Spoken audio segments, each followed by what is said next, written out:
The Buffalo Soldiers, written by Rennie Michel. Focus question: what can people learn from studying the history of Buffalo Soldiers? A new army. Thousands of black soldiers helped the United States gain freedom from Great Britain during Revolutionary War. More than 100,000 black soldiers helped the Northern Union Army win the Civil War in 1865. It wasn't until after this war, however, that black men were allowed to join the army during times of peace. The first peacetime regiments of black soldiers were created in 1866. Many black men who joined had served in the Union Army. Others were once enslaved people.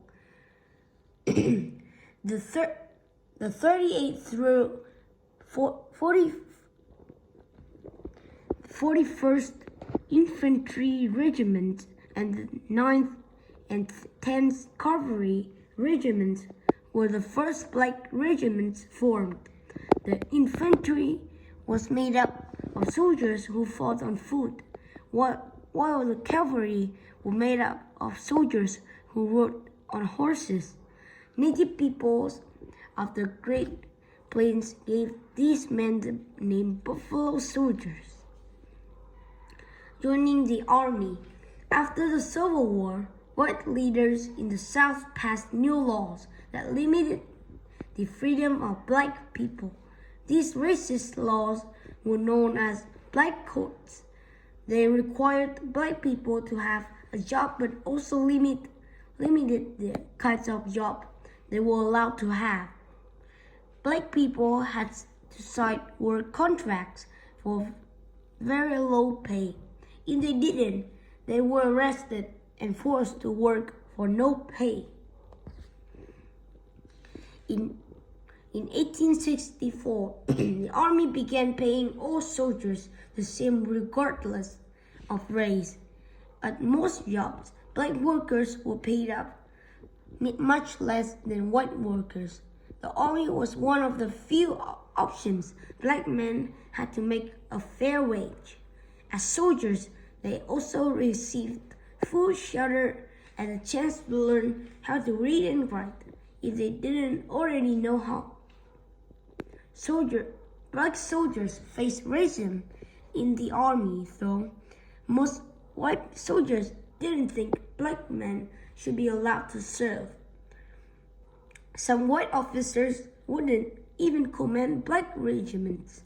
White people didn't want armed black soldiers near their towns, so most black soldiers were sent to the West. Black women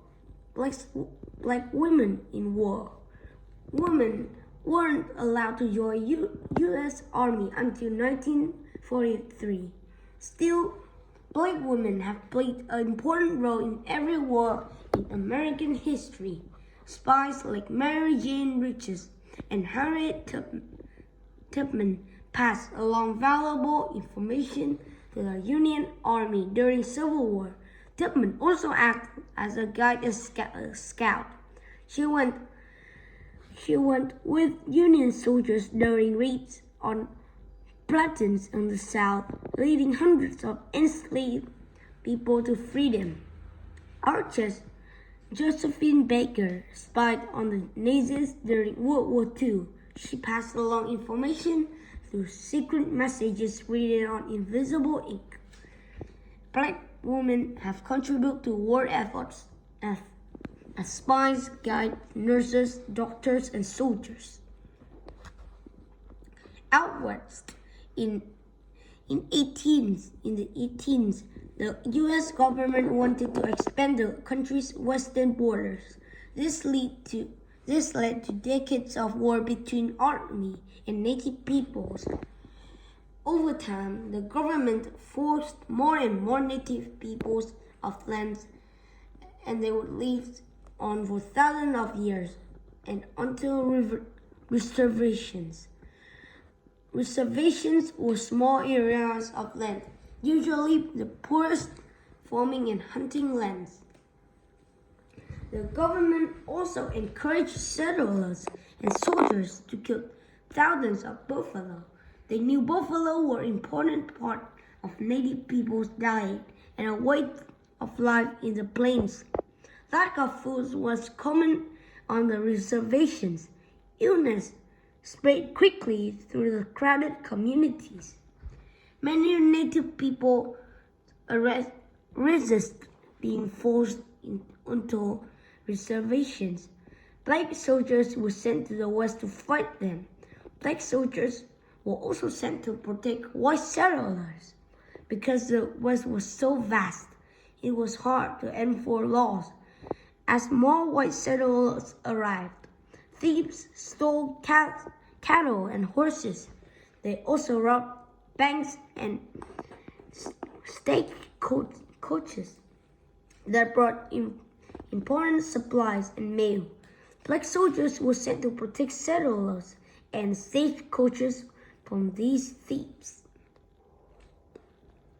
Gaining a reputation.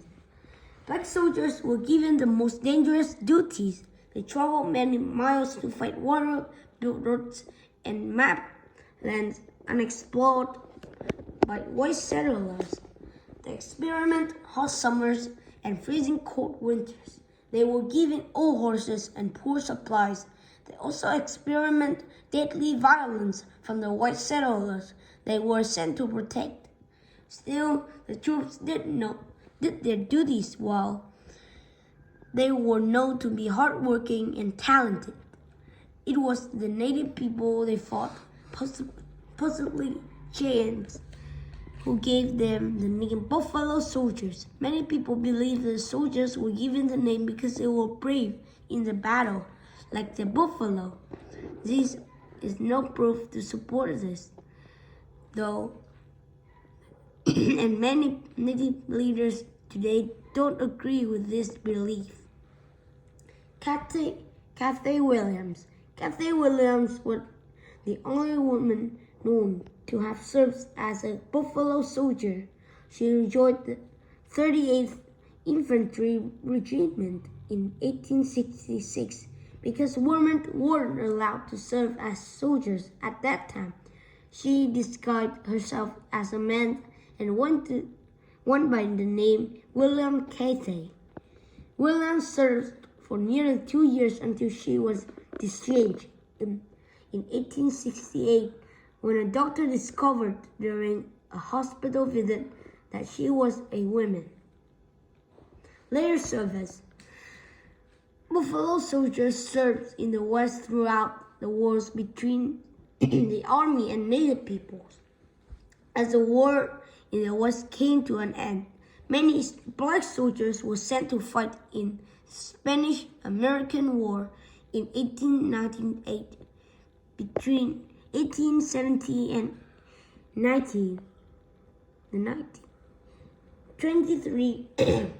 23 Buffalo soldiers earned Medals of Honor.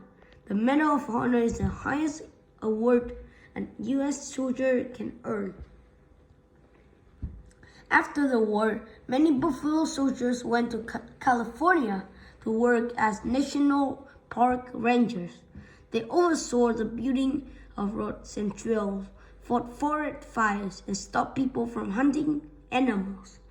Black Buffalo soldiers on bikes. In the 1890s, the Army wanted to see if bicycles could replace horses since bikes were cheaper and easier to care for. The Buffalo soldiers rode 1,900 miles from Missoula, Montana to St. Louis, Missouri. They crossed mountains, rivers, and shifting sandhills, and still traveled about 50 miles a day. Before long, though, bikes were replaced with motorcycles. Discrimination continues. In spite of the many success of Buffalo soldiers, black soldiers continued to suffer discrimination. In 1906, white people in small Texas town accused Buffalo soldiers of killing one white man and hurting another. There was no proof they did that, but 167 black soldiers were forced to leave the army anyway. In 1975, the soldiers were finally found innocent of crime. During World War I, from 1914 to 1918, black soldiers weren't allowed to fight beside white U.S. soldiers in Europe. Instead, they were placed under the command of the French army. By the time the United States entered World War II in 1941, the regiments known as the Buffalo Soldiers had been reorganized. The army broke up the last all-black regiments in 1951. The troops joined white regiments where they continued to face reason. The legacy of Buffalo Soldiers. Buffalo Soldiers have fought in every important war in American history. However, the Buffalo Soldiers of the 9th and 10th Cavalries are perhaps the best known. People have written books, movies, television shows, and even songs about them. People have also built museums and memorials in their honor. Although they experienced discrimination from within and outside the army, Buffalo Soldiers was the least likely soldiers to desert their regiments. They showed bravely in the face of fierce combat, deadly violence, and difficult living conditions. Their service is an important part of United States history. Thanks for listening. That's all.